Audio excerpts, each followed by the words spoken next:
Cả hai đều đồng ý với quan điểm của nhau và họ luôn làm việc trong phạm vi lĩnh vực chuyên môn của mình.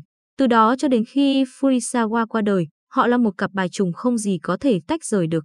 Sức mạnh hiện nay mà công ty Honda có được là nhờ sự hợp tác giữa Honda và Fujisawa.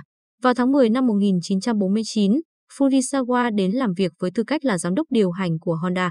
2 tháng trước đó, Soichiro đã chế tạo thành công động cơ chữ D, 2 kỳ, 98cc. Động cơ này không giống với các loại động cơ 2 kỳ trước, nó gắn liền vào chiếc xe máy và mở đầu cho loại xe máy có trọng lượng nhẹ ra đời. Ông gọi chiếc xe đó là Dream, bởi vì ông cảm thấy rằng với sản phẩm này, những giấc mơ của ông sẽ trở thành hiện thực. Trong khi tiến hành dự án này, Soichiro và vợ ông, bà Sachi, đi du lịch đến Kyoto. Soichiro bị cuốn hút vào bức tượng Phật tại đền Sagaji. Ông quỳ trước bức tượng nhiều giờ cho đến tận khi trời tối. Trong một tuần liền, ông đứng ngắm bức tượng Phật cổ ở Kyoto. Trong chuyến đi này, ông hết sức ngạc nhiên khi tìm thấy sự tương đồng giữa gương mặt của tượng Phật và mặt trước của chiếc xe Dream của ông. Ông cảm nhận được nét truyền thống và vẻ trang trọng trên khuôn mặt bức tượng và quyết định lấy đường nét này đưa vào chiếc xe máy. 6 tháng sau, ông Fujisawa thành lập phòng kinh doanh ở Kyobashi, Chuoku, Tokyo để đảm bảo nguồn vốn và thúc đẩy việc bán xe Dream. Chiến lược của Fujisawa nhanh chóng mang lại kết quả, doanh số bán xe tăng mạnh ở khu vực phía Bắc và phía Đông Nhật Bản. Fujisawa gửi đi những cuốn catalog giới thiệu về xe Dream với đầy đủ thông tin về các cửa hàng bán xe đạp. Chỉ sau một thời gian ngắn, mạng lưới gồm 5.500 cửa hàng đã được thiết lập trên khắp Nhật Bản.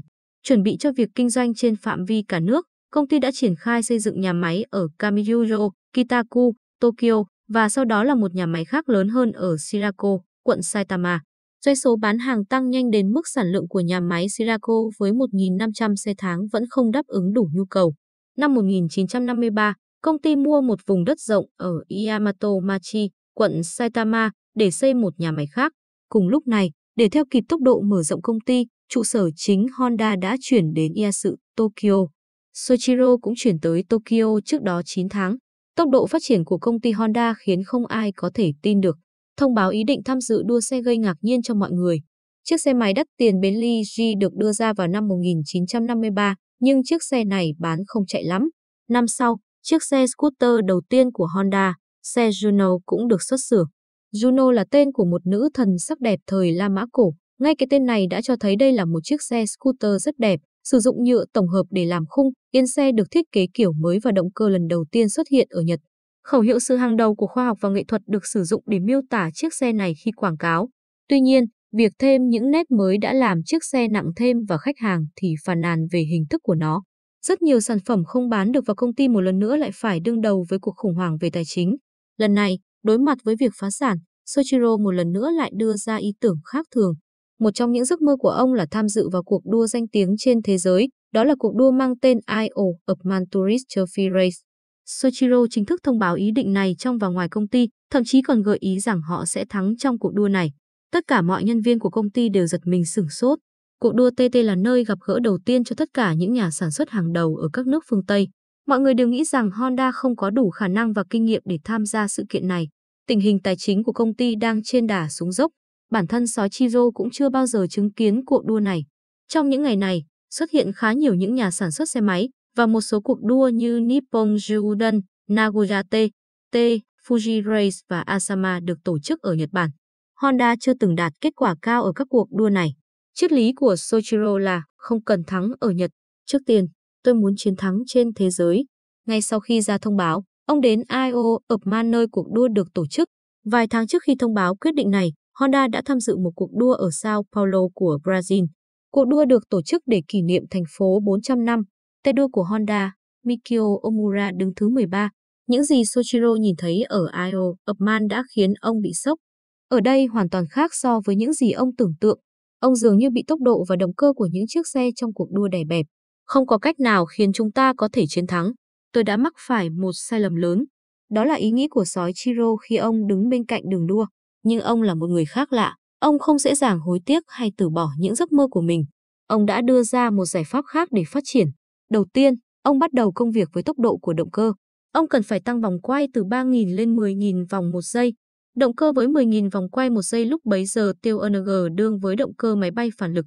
Do những phụ tùng thích hợp để lắp động cơ có tốc độ cao đó không có ở Nhật Bản nên Soichiro đã phải đi châu Âu cùng giáo sư ma tạo Sanuki ở trường đại học Tokyo để mua tất cả những phụ tùng có thể có. Tính kiên quyết của Honda đã kích thích những kỹ sư trẻ và họ cùng với ông xây dựng một loại xe đua có thể cạnh tranh trên quốc tế. Tháng 6 năm 1959, 5 năm sau khi thông báo ý định tham dự vào cuộc đua nổi tiếng T. Kawashima và đội đua đã mang chiếc xe đến Isle of Man. Đây là lần đầu tiên một đội đua của Nhật Bản tham dự vào cuộc đua này. Họ đã giành vị trí thứ 6 ở loại xe 120cc nhưng rất không hài lòng với kết quả đó. Rút kinh nghiệm từ cuộc đua này, Soichiro và đội của ông đã làm việc chăm chỉ hơn trước để đạt được tiến bộ nhanh chóng trong cuộc đua năm sau đó. 2 năm sau thất bại đầu tiên, họ đã gây chấn động cuộc đua TT. Họ giành được tất cả các giải ở cả hai loại xe 125cc và 250cc với 5 vị trí đứng đầu. Một chiến thắng hoàn hảo. Họ đã đoạt hết các giải thưởng của các đối thủ khác. Đó là năm thứ 7 sau khi Honda ra thông báo điên khùng là sẽ tham dự cuộc đua TT ở Isle of Man, khởi đầu môn đua xe thể thao ở Nhật Bản. Nếu chúng ta dẫn đầu thế giới, chúng ta chắc chắn sẽ dẫn đầu ở Nhật. Quan điểm của Soichiro hoàn toàn khác so với hầu hết quan điểm của người Nhật. Ông nhìn ra thế giới và đặt mục tiêu trở thành số 1 thế giới, không quan tâm đến công nghệ và chi phí, ông tiến hành ngay cho đến khi đạt được mục tiêu. Đó là cách làm rất dũng cảm và mạo hiểm, nhưng đối với cuộc đua TT Race và cuộc đua công thức một thì điều này đã mang lại thành công. Quyết định dứt khoát và tính cách mạnh mẽ của ông đã khiến xe máy và ô tô Honda nổi tiếng trên thế giới. Trước chiến thắng to lớn ở giải Isle of Man, Honda mong muốn xây dựng một trường đua xe máy ở Nhật Bản. Đó là thời điểm khi một phần nhà máy Suzuka đang dự định xây thành nơi giải trí cho nhân viên. Ông nói Mỹ có giải Indianapolis 500, châu Âu có giải Grand Prix, còn ở Nhật không có gì cả. Đối với Hiệp hội Công nghiệp ô tô Nhật Bản, chúng ta cần tổ chức cuộc đua ô tô, xe máy. Tôi thích tốc độ. Tôi muốn mọi người đều có thể tận hưởng được tốc độ giống như tôi. Fujisawa hiểu mong muốn của Honda. Honda cho biết nếu chúng ta xây dựng một trường đua, thì trường đua đó phải rất độc đáo.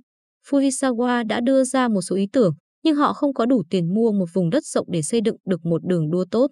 Dự án được khởi công dưới sự chỉ đạo của ông Fujisawa, nhưng vào thời điểm đó ở Nhật chưa có kinh nghiệm cũng như công nghệ phù hợp để xây dựng đường đua. Trường đua Suzuka được hoàn thành vào năm 1962 với chi phí 2,5 tỷ Yên.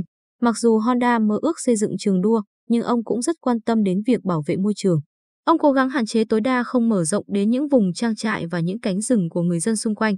Một cái ao ở khoảng đất trồng trọt là yếu tố tự nhiên vẫn được giữ nguyên trong quá trình xây dựng và hiện nay vẫn được dùng để tưới tiêu cho những trang trại xung quanh. Sự kiện đầu tiên được tổ chức ở trường đua Suzuka là một cuộc đua xe máy. 6 tháng sau, cuộc đua ô tô đầu tiên, cuộc đua Grand Prix Nhật Bản được tổ chức.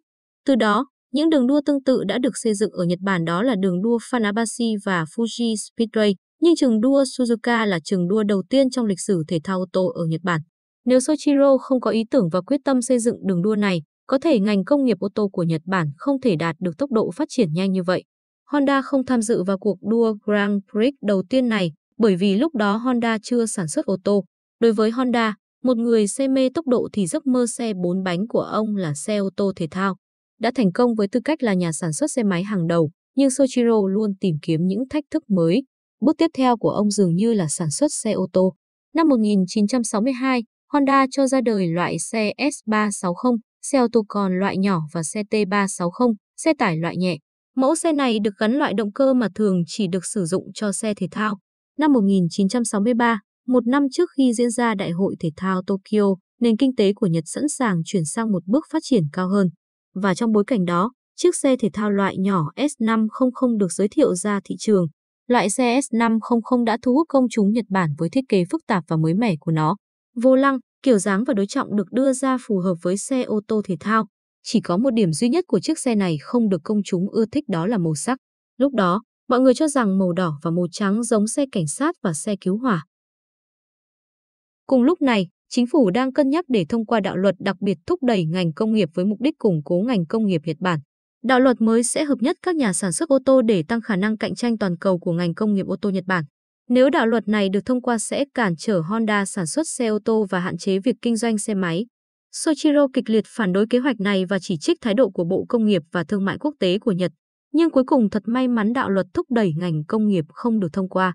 Trong khi Soichiro tiếp tục nâng cao loại xe S500 thì S600 và S800 ra đời.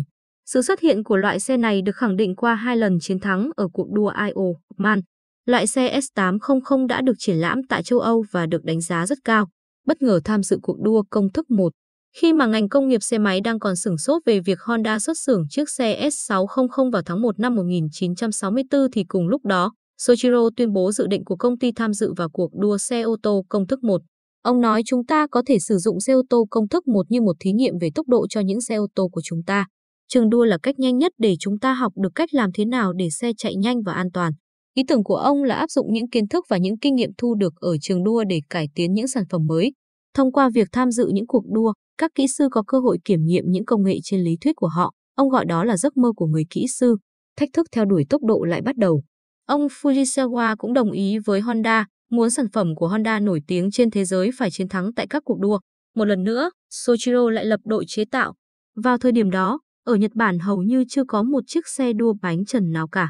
Những kỹ sư chưa hề có kinh nghiệm đã phải vất vả để dựng lên hình mẫu xe đầu tiên, CRA270 trong 6 tháng. Để mở đường cho Honda tham dự vào cuộc đua công thức 1, Soichiro đã cố gắng cung cấp những động cơ do hãng sản xuất cho những đội đua đã từng thường xuyên tham gia các cuộc đua công thức 1. Đơn đặt hàng đầu tiên họ có là từ đội đua mang tên Lotus của Anh. Tất cả đều rất vui mừng và gửi mô hình động cơ RA271E cho Lotus vào cuối năm 1963. Sự vui mừng của họ kéo dài không lâu. Đầu năm 1964, Lotus gửi thư hủy bỏ. Soichiro rất bối rối, nhưng không lùi bước. Ông quyết định Honda sẽ tự làm mọi thứ. 6 tháng sau sự kiện này, chiếc xe công thức một đầu tiên của Nhật Bản, chiếc Honda RA271 xuất hiện tại cuộc đua Grand Prix được tổ chức tại Đức. Thân xe được sơn màu TJNG với mặt trời đỏ tượng trưng cho lá cờ của Nhật Bản được vẽ ở đầu xe. Động cơ thắng V12, bộ truyền lực, thân xe, xích và tất cả các phụ tùng khác đều do Honda sản xuất. Điểm nổi bật là động cơ với xi lanh 4 van. Điều này chứng minh cho sự tiến bộ đột phá về công nghệ của Soichiro và đội của ông. Một năm sau, tại giải đua Grand Prix 1965 tổ chức tại Brazil, cuộc đua cuối cùng của mùa giải, chiếc xe đua công thức một Honda RA271 do tay đua người Mỹ điều khiển đã giành chiến thắng. Đó là một sự kiện lịch sử đối với quốc đảo nhỏ vùng Đông Á. Chiến thắng thần kỳ này đến sau giải Grand Prix đầu tiên 11 năm.